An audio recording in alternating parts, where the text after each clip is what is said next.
இந்திய மீனவர்கள் விடுதலையானதற்கு காங்கிரஸ் தலைவர் இளங்கோவன், முன்னாள் அமைச்சர் வாசன் வரவேற்பு தெரிவித்துள்ளனர். முன்னாள் பிரதமர் நேருவின் 125வது பிறந்த நாள் தின விழா தமிழக காங்கிரஸ் தலைமை அலுவலகமான சத்தியமூர்த்தி பவனில் வெள்ளியன்று கொண்டாடப்பட்டது.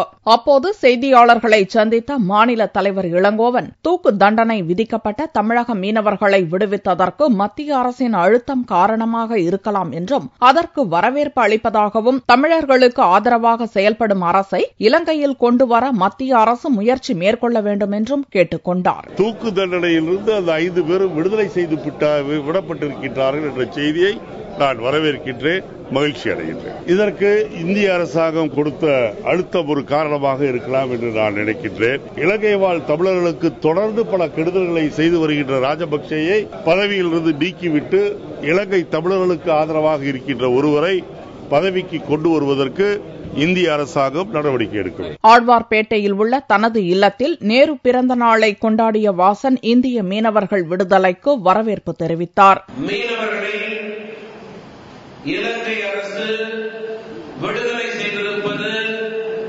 மீனவ குடும்பங்களுக்கும் தமிழக மக்களுக்கும் மிகுந்த மனநிறைவையும் மகிழ்ச்சியையும் ஏற்படுத்துகிறது. இந்திய மீனவர்களின் விடுதலைக்கு பல்வேறு அரசியல் கட்சித் தலைவர்களும் வரவேற்பு தெரிவித்துள்ளனர்.